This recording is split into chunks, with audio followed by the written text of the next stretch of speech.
Good morning. So kakagising ko lang. So it's already maaga pa, 7:25 here in Sapporo, Japan.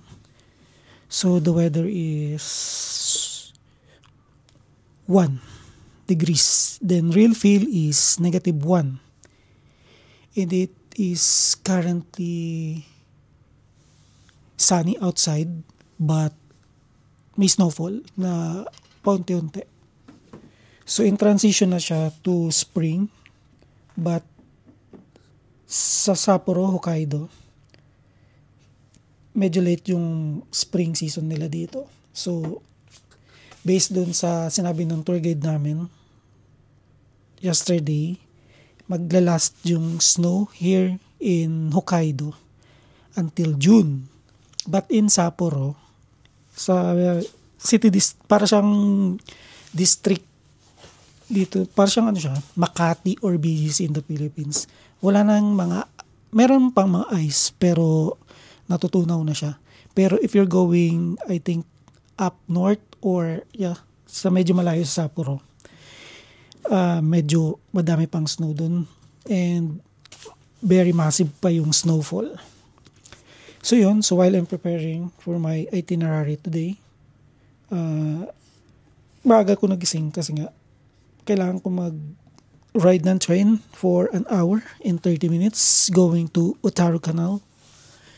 So yun yung itinerary natin for today. Then after that, free time na tayo. So we can explore more. So wala na tayong susundin.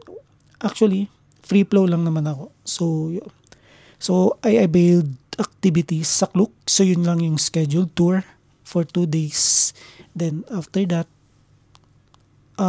free flow na ako. So hindi na ganun hindi ka na pressure sa time kasi hawak mo na kung saan ka pupunta. Alam mo na yung pacing mo. Then you can do whatever you want. Unlike dun sa guided ones na of course kailangan mong sumama or at least mag-comply dun sa schedule to meet the schedule. So story time during our tour yesterday. So merong dalawang foreigners na iniwan talaga siya kasi na-late siya ng 5 minutes. So alam niyo naman yung Japanese culture na very strict sila sa time. So kahit malate ka ng, let's say, 1 minute, iiwan ka nila. So yesterday, iniwan na ng tour guide yung dalawang foreigner doon sa isang stop na pinunta namin. So sabi ng tour guide namin is mas doble yung kanilang babayaran pabalik ng Sapporo.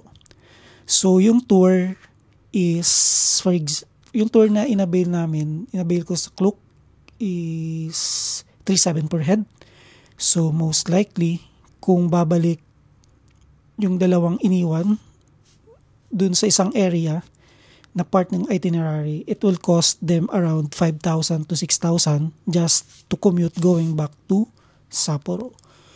So lesson learned since nasa foreign land tayo and nasa Japan tayo, so very strict sila sa time. So iiwan kanila. So kahit 1 minute yan, walang consideration. Siguro case to case, but dun sa tour namin yesterday, meron ng disclaimer yung tour guide na hindi sila maghihintay ng mga lates dahil yung driver is a Japanese and very strict. It's an old Japanese guy. So so yun, lesson learned na always on time. So applicable sa akin. Kasi I'm always late. Let's say, lalo na pag nasa Pilipinas, may meet up with friends. Let's say, on my way na ako. But, nasa bahay pa ako nun. So, lesson learned. And then, yun lang, na-share ko lang. Kahit walang nagtatanong. Bye. Good morning.